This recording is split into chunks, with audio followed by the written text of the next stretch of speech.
Hey, good afternoon. Thank you for joining us. This afternoon, we're joined by Mr. Rushern Baker, Prince George's County Executive, and also a Democratic candidate for governor in the state of Maryland. So thank you so much for joining us. Well, thank you for having me today. Yeah, no problem.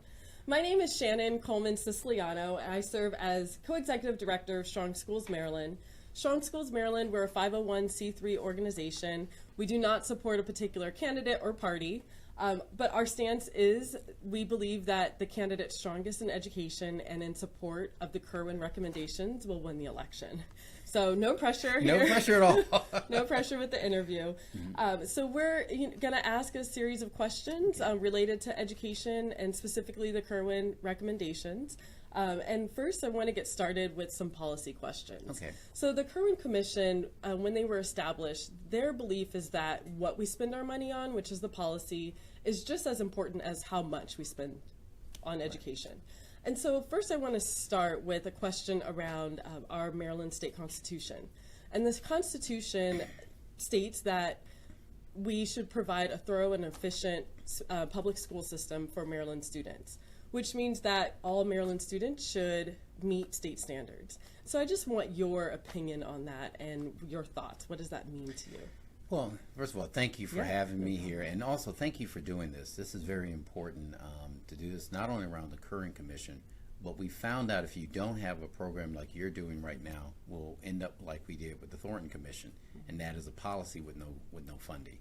So what I learned when I was in the legislature for 8 years, that the state constitution only requires that legislators do two things, and the government: provide a quality public education and provide a budget that's balanced.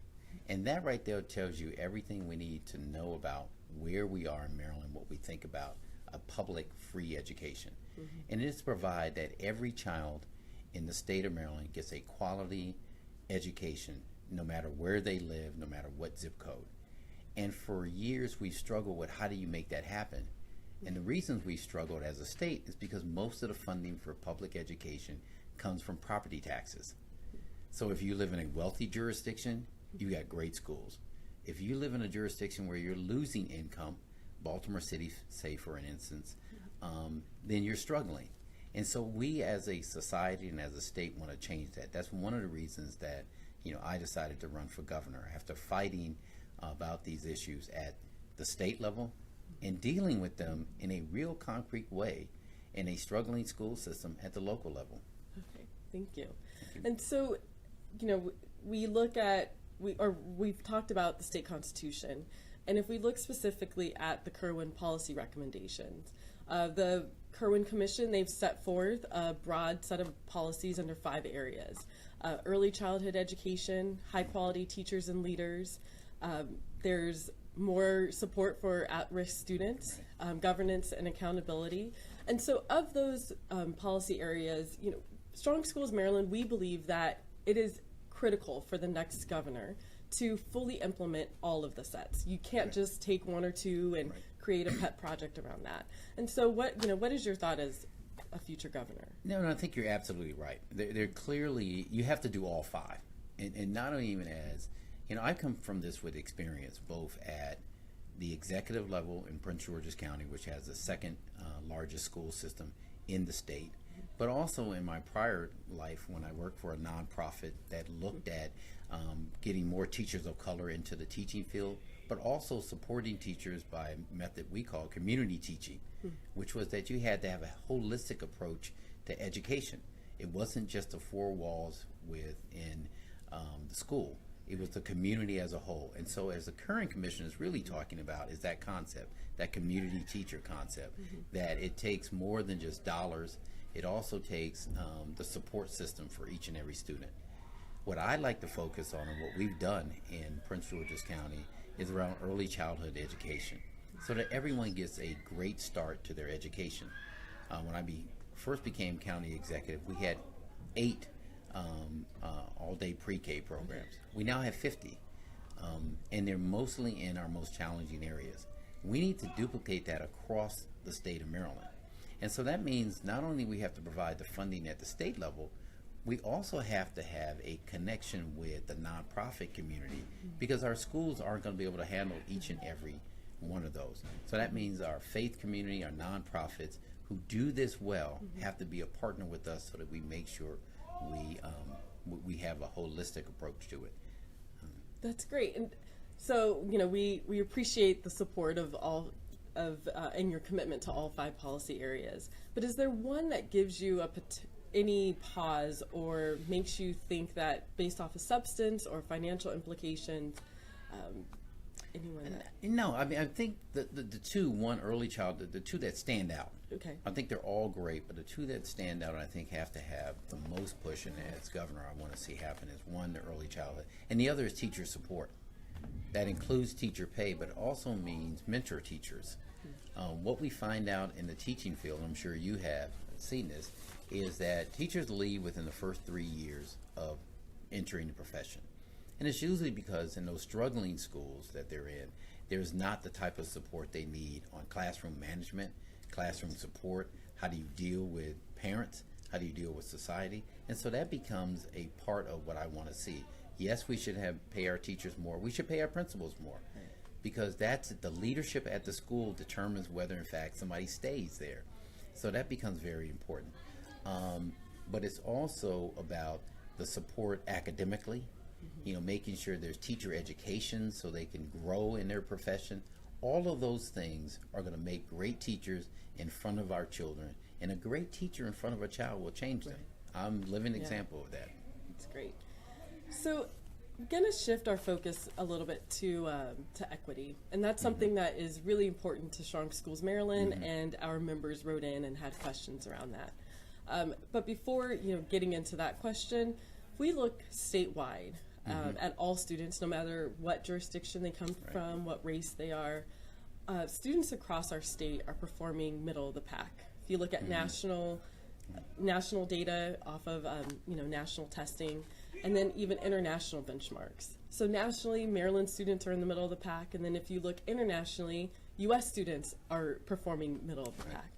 And so then if we look even school by school and district by district at particular students, if we look at Black and brown students, students who have English as a second language, those students we are leaving disproportionately behind. Students that are living in concentrated poverty. So when you look at the Kerwin policies, is there one policy that you think would address, or how would you address these inequities that we see? I mean, you did mention this, but also students with disabilities. Yes. And the fact that you look at no matter where you are in the state, you see that. One of the most disturbing things to me as an executive of a large county is the fact that Maryland went from being number 1 in education across the United States, and over these last 4 years, we've dropped to number 5. And the reason is because the focus on our public education has not been there the way it should be. And so in each of those areas you mentioned are going to require a lot of things to change those dynamics. So when I hear the question equity, really what comes to mind to me is, what does that mean? Even with the amount of money that the Kerwin Commission is talking about, the $2 billion, is not enough money to spread that throughout the entire state of Maryland. What we have to do is look at schools by school on an individual basis. The needs of Baltimore City are vastly different than the needs of Allegheny County, and the needs of Montgomery County, which is vastly different from what it was 4 years ago. That is now, Montgomery County is our largest school system. It's also our most diverse. It's a majority-minority school district. It also has the highest increase of students who are getting free and reduced lunch, highest increase of students who are coming in with English as a second language. So to simply say that they're fine the way they were because they were doing good is to put our head in the sand. And so what I want to see as a policy as governor is that we look at those individual schools and that I meet with them. So my idea is to accept the Kerwin Commission's recommendation, but to individually meet with school superintendents from each school districts once a month to talk about how we can support and nurture and help you with resources being money, with accountability, yes, but with also the outside things that are going to impact your child and your school. That's what I want to see happen, and that's how you're going to move the progress forward. Great. So you brought up funding. We can't, get away from this conversation without talking about the dollars that we need to spend and invest in our students. And so the Kerwin Commission, they have not released the full financial report, and that's supposed to be released this fall. But we do know the APA has stated in their report that Maryland schools are underfunded by $2.9 billion a year. Right. So we need a governor that's going to support and fully fund education. And so how do you see yourself, fully funding, and what would that look like? Any potential revenues that you've been thinking of? The experience I've had as actually having to do this at the local level, and that's where most of our school funds, come from. You fund them at the local level. And I made funding our public schools a priority of the administration, which meant that when I came in, even though we had a budget deficit, I increased school funding and cut everywhere else. And that's a lesson that I also learned when I was a legislator on appropriations. It's not about what are going to be the different tax schemes that you have in order to raise revenues. With the money we have right now in the state, what you do is you fund your priority. Education is a constitutional mandate. So we fund the education system first, when we fully fund it first. But that does mean that we are honest with people throughout the state. And there's some things, and let them know there are some things in Maryland that we won't be able to do. But you start with your priority, and then you decide how you spend the rest of your money. So for me, for instance, in Prince George's County, 60% of the budget, $1.5 billion of a $4 billion budget goes to education right off the break, right off the top. And then we decide how we spend the rest of the money. So of the $2.9 billion, the state will be required to come up with 1.9, and the local jurisdictions $1 billion, about $1 billion. Right. And so the bulk of that money would come from the state. Even at the local level, you look at most of the local jurisdictions. You take, for instance, some of our, whether it's the Eastern Shore, or Western Maryland, or Baltimore City, where if you look at the tax base that is there, to come up with additional revenues for education is almost impossible. Right. So it really means the bulk of this, and this is what the current commission really is about, how do we raise more money for our schools? It's not, the policy issues that they come up with are great. We understand that. We've known those policy issues for a long time. Right. But the current commission is really about where do you get the money, and do you have the political guts that make it happen. And that's what this fight is going to be about. Whether in fact you're willing as a governor to go down there and say, I'm willing to put the line in the sand here, that this is the most important thing, and we're going to fund it. We're going to support it with those wraparound services, like what I've done in Prince George's County with our Transforming Neighborhoods at School, which is we fund the schools, fully, as much as we can with the budget. But we also bring in those other things like social workers, health department, job training for parents, transportation, all of those things in that community school that's struggling to make them better. You have to replicate that throughout the state. So that means here in Baltimore City, where we are doing this, it's not just enough to give them the money. If you don't also come in with support around health, around social services, family services, counseling, behavioral health, support those things, then what you do inside the four walls are not going to reach each and every student. And so that's the real commitment of the governor that as governor I would have, coming in, working with the local jurisdiction, but really being intimately involved in the success and failures. So if you don't ask each candidate who's running for governor, are you willing to stick around when something goes wrong? Because it will. Then you're missing a great opportunity, because everyone wants to be there when it's succeeding.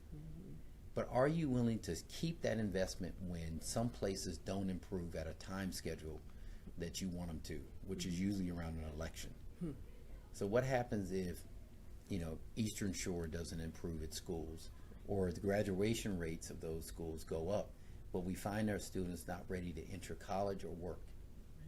Are you willing to invest more money, state money, in programs that we know and stick with it? That's the real question. That's what Current is about. Great. And are you willing to do so? I've done it in the past. I'm willing to do it. Great. And so let's talk about accountability. You know, we in the state, we've invested more money in education before, and the outcomes have not met the investment that we've put forth. And so how would things be different with you as governor, and what would accountability look like? You know, I mean, we've given more money based on formulas. So the money goes up, and what people say is I've invested more money than the previous administration. Right.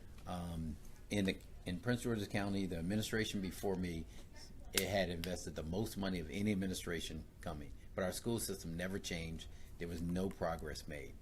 It's because the cost of dealing with the cost of living goes up, the cost of teacher pays go up, the problems and uniqueness of each jurisdiction is different. So what you give to a Prince George's County or a Baltimore City and say, well, we've given them more money, they should be able to do better. You're not looking at the complexities of dealing with children with disability, Right. children who speak English as a second language, children who aren't getting health care at home, who aren't getting food at home, who have no family support, who don't come in ready. All of those things aren't included in that formula that you just put out there. So when the state says that we've increased the amount of funding, they're disingenuous about it. The governor's disingenuous about it. You know, that's not the real cost of educating a child can only be looked at the individual districts. Right. You know, so if we look in a Montgomery County, say right now, we see a wealthy county, some great schools, some of the best high schools in the country, but yet we see some of the highest numbers of poverty and people who need support from the very beginning of their education Right. to the very end of their education. Right. And that's what we have to do. And so how would accountability, you know, what? The way accountability would work is you have the funding, but you also have the support coming from the state to have the accountability. So accountability looks like, are the programs working? An easy way to measure, in fact, in places like Howard County, Prince George's County, or Montgomery County and Baltimore County, whether they're working, is do parents put their children in our public school system? If they're not putting them in our public school system, it usually is for a reason. So we want to make sure that programs that will attract parents back to our school system, because we all know that if you actually have a mixed income of parents there, and not the concentration of poverty in our school system, it actually makes the students do better and promote. So one, having a robust, you know, arts integration is something we use in Prince George's County. It's worked. It's brought parents back to schools they wouldn't try otherwise. Language art programs, you know, and that your child can speak a foreign language. Making sure the schools are safe is a big deal. So that's the accountability part of it. And then the other part of accountability is, you know, are the programs we're putting together for young teachers to stay in the profession working? Do we see them not? We see a decline in them leaving the profession or leaving our state. Our principals staying around because they feel like they're challenged and are allowed to grow. So when I say accountability, that's what I mean. Are we doing the things necessary to make sure that the school system is attracting the best and brightest? They're feeling like they're making a difference. They're feeling supported, and therefore they put more into it. So the last couple questions for you, you know, I want to know more just generally about your vision. And so if we were to look, you know, let's say you get elected as governor and we're sitting down again 4 years later, what specific things would you say were a win and an accomplishment for students in Maryland because you were governor? Well, there are three things that I would look at, and I've done this in the past, and that is, one, the expansion of early childhood education. Seeing that grow throughout the state, that we have more robust and qualified and good early childhood system put in place. And then I look at, you know, the promotion at the middle school level, because most of our children start dropping out and start falling behind in the middle school, and that's a problem for everybody across the United States, but especially in challenging areas. So are we doing something to show that middle school promotion is going up? And then ninth grade. Children drop out at ninth grade. So truancy rate is a huge issue for us, making sure we reduce the amount of truancy throughout the state. and dropout. Those are the things that I think in a 4-year span, if we start seeing a reverse of that, I should throw one more thing on there Sure. if I can.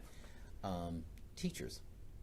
If we see that we're not losing our teachers with 7 years of experience, that they're staying in our state and they're staying in some of our most challenging areas, that is a good indication that the leadership for that school system is going to be there. Because those teachers who stay 7 years there will become our principals. And if they have good leadership skills as a teacher and we teach them how to be great principals, they'll attract good teachers. So those 4 things would be an indication that we're moving in the right direction. Okay, thank you. You're welcome. And final question, is there anything you want to share to our Strong Schools Maryland community, or those that are watching? Well, I would just say this to the community at large. Thank you for what you're doing. The only way we're going to improve our public education system in this state is to have people who advocate on behalf of it and demand it.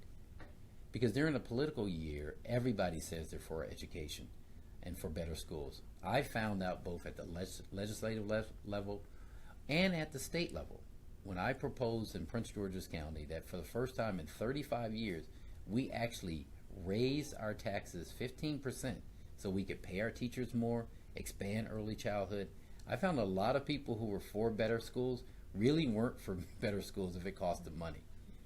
Only way we're going to get there is with your help. So thank you for having me and inviting me. No problem. Thank you for joining us. Thank you. And if you would like more information on Strong Schools Maryland, I invite you to visit our website at www.strongschoolsmaryland.org. Thank you.